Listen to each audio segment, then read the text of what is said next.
حضرت غوث پاک رضی اللہ تعالیٰ عنہ طالب علموں کو سبق پڑھا رہے تھے، تو سبق پڑھاتے پڑھاتے نا ہاتھ آگے بڑھایا تو اچانک ہاتھ واپس آیا تو گیلا ہو گیا تھا سارا۔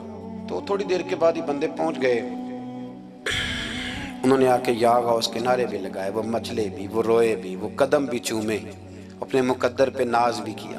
شکر ہے اللہ کا، اللہ نے ہمیں آپ کا غلام بنایا، شکر ہے۔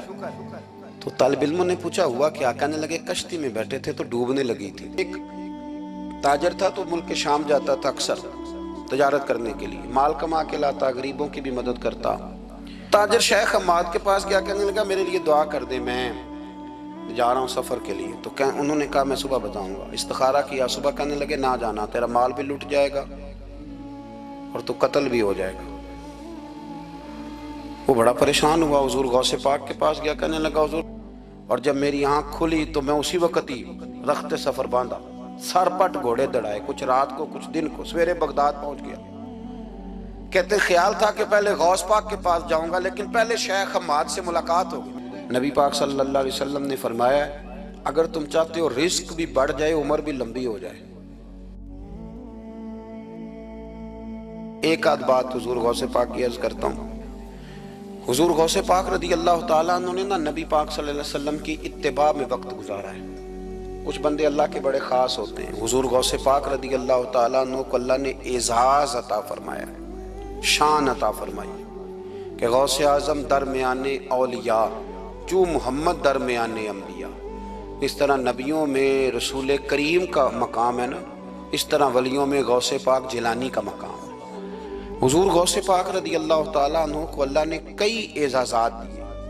سب سے بڑی بات یہ کہ اللہ نے انہیں کرامات عطا کی۔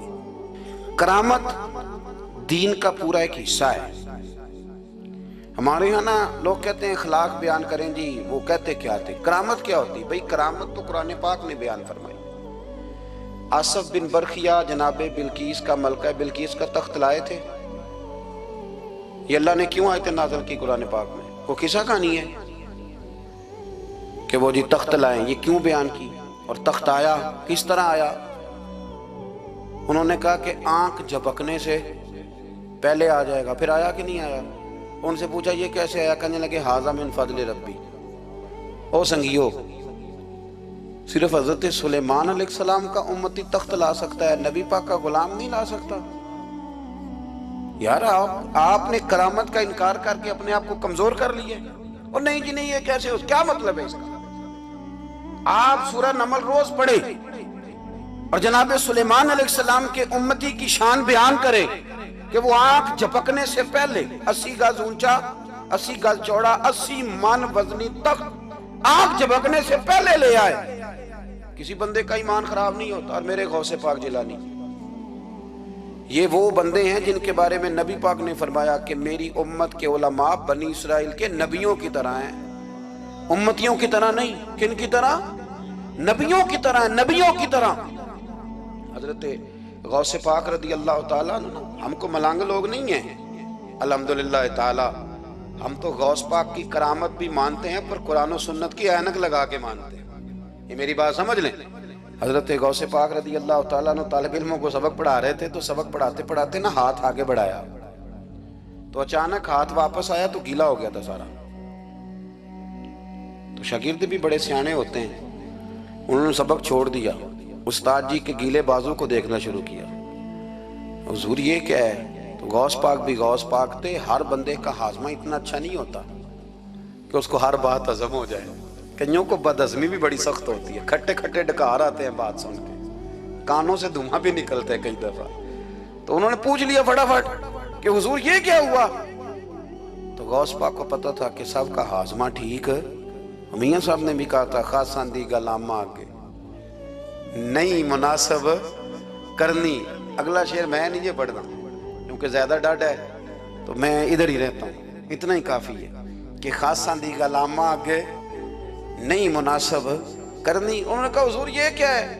تو آپ فرمانے لگے تمہارے والی بات نہیں۔ اللہ اکبر۔ ابھی سبق پورا ہو رہا تھا تو بندے دوڑے دوڑے آ گئے اور انہوں نے نعرے لگانے شروع، یا غوث یا غوث یا غوث۔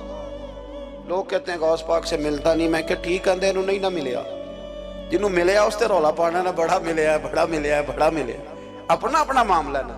کسی نے کہا حضور کچھ نہیں دیتے، تو کسی نے کہا میرے کریم سے گر قطرہ کسی نے مانگا، دریا بہا دیے، در بے بہا دیے، جس کو ملا ہے وہ تو شور کرے گا۔ تو تھوڑی دیر کے بعد ہی بندے پہنچ گئے، انہوں نے آ کے یا غوث کے نعرے بھی لگائے، وہ مچلے بھی، وہ روئے بھی، وہ قدم بھی چومے، اپنے مقدر پہ ناز بھی کیا۔ شکر ہے اللہ کا، اللہ نے ہمیں آپ کا غلام بنایا، شکر ہے۔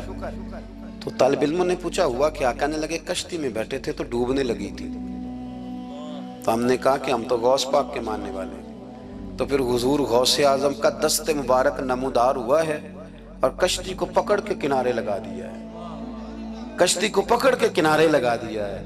ایک قریب کہنے لگا یہ کیسے ہو سکتا ہے؟ تو دوسرا اس کی کمر پہ تھپکے دے کے کہنے لگا ویسے ہی ہو سکتا ہے جیسے آصف بن برقیہ کے ذات ہوا تھا، بالکل ویسے ہی ہو سکتا ہے۔ سیدنا غوث اعظم کی کرامات اتنی متواتر کے ساتھ ہیں کہ ملا علی قاری فرماتے اتنی تو کرامتیں سنی نہیں اتنی غوث پاک کو اللہ نے عطا فرمائی۔ رب کریم نے انہیں درجہ دیا، وقار دیا، ان کی دعاؤں کو قبولیت دی، اللہ نے انہیں اعزاز کے ساتھ نوازا، اللہ نے ان پر فضل فرمایا۔